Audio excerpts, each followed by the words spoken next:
What's happening, good people of YouTube? Rod J back to take a look at another beer. I'm going to actually take a look at one from Samuel Adams.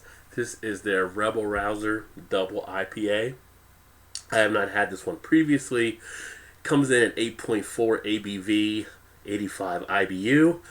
And there's some talk out there, you know, Samuel Adams, are they too big now to really be a craft beer? At one point they were kind of kicked out because they were making too many barrels, and then craft beer went back and changed the guidelines, increased how many barrels you can make, and they were back in. Well, now they're back to being that size too big again. But, you know, the one thing about Samuel Adams, they actually do have some good beers that come out over the period of time, so if it was good beer, you know, you should always drink it. Whether or not it's a craft beer still, I guess that can be debatable, but I still enjoy some of their beers, so I decided to try this one here. So this one is brewed with over 5 pounds per barrel of American and Australian hops and packed with fruity citrus, pine, and resin notes for a bold hop finish as described. So, of course, that would be what an IPA is supposed to do.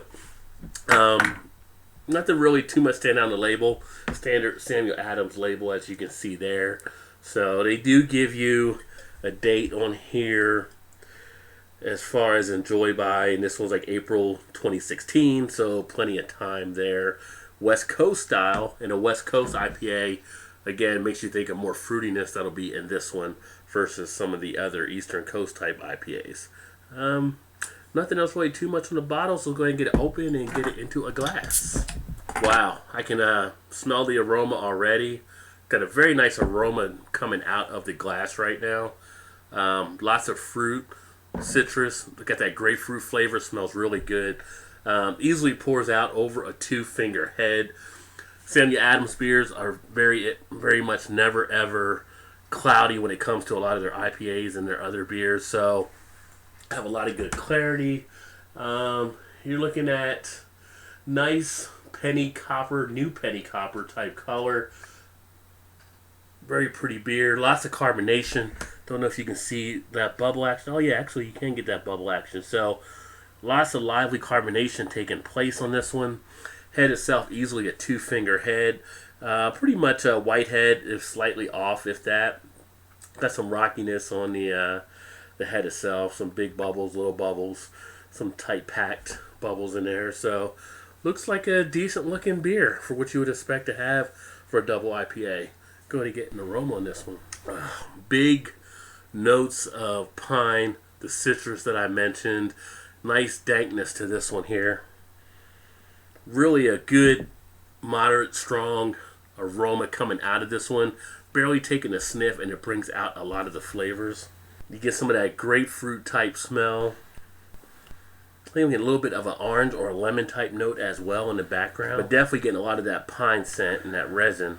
Very hop forward with the 85 IBU. How about a taste? On the taste, initial hit is a lot of bitterness. Nice strong amount of bitterness up front on the tongue. The finish is nice on the back end. As far as the texture, you get a pretty good full body beer that weighs heavily there. Not much there to really temper the bitterness as much. Doesn't really smooth out totally. When you do swallow, you do have a good amount of bitterness there still, and also a little bit of that carbonation. Guzzling any of these or taking a big gulp is definitely going to lead to a pretty big burp with the carbonation that's jacked up on this one, it seems. You do get some of those floral tastes, that fruity taste. The duration of the taste is pretty average. Hangs around for a little bit there. I can still feel it here. Like some of the other IPAs, especially American IPAs. Another one that could be a good cigar beer. Get a little bit of a sensation up front from the flavors dancing around.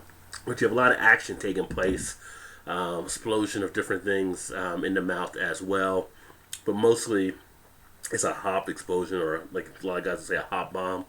A lot of that's really overpowering on this one. So for a double IPA, you expect to have a lot of that hop, expect to have a lot of that bitterness, and I think it does deliver there. I wonder if it's doing maybe just a little too much, though, for what you would want to sit and actually enjoy. And I'm a big fan of hops, but I think of some of the other ones that are out there for the IPAs and double IPAs, even triple IPAs, that don't hit you as harshly as what this one may. You get some nice lacing on the glass, as you can see as well. So that's kind of always nice to see. Let's check out some of the ratings. Well, Rate Beer, they actually have this as an 89 overall, 47 for style. And Beer Advocate has it 86, very good. The Bros actually had it as an 84 for being good. And on Untapped, 3.7 bottle cap. So for me, I'm actually leaning more towards what the Bros had it at. I think this is actually a beer that I'm going to give a B minus. I think it's solid in being in a double IPA, but I think some of the hopness, and even now I can feel myself starting to get that burp sensation pretty quick. And the carbonation might be a little too jacked up. The flavors do hang around, but there's not enough of some of the fruitiness that you'd expect from like an IPA that's touts to have some of that fruity type flavor when you look at it versus some of the other ones out there. Not a bad beer overall. I'd drink it again probably, but it's not something I go out wholeheartedly to seek now after having it one time. But if I'm at a bar, that was the best thing they had on tap, you know, versus like you go to your Fridays and your Applebee's, and those are usually like Sam Adams or Budweiser or Miller or Coors type bars. And yeah, I would drink something like this. Obviously, if I'm in a bar that has a lot of craft selections, this one's going to probably fall by the wayside. But, you know, give it a shot. If you've had this one before, put some comments in the comment section. Let me know what you think. This is the Rebel Rouser Double IPA from Samuel Adams. Well, hopefully you enjoyed that little video there and saw something you liked or learned about this beer here. And if so, please make sure you hit that like button. And as always, make sure you subscribe to stay up to speed on other videos as I do complete those as well. But I'm going to go ahead and finish drinking this one and hopefully move over to another one. But I appreciate you swinging by to check out one more time Rod J BeerVentures. Cheers, and I hope to see you in the next one. And if it's your first time, thank you for visiting as well. Cheers.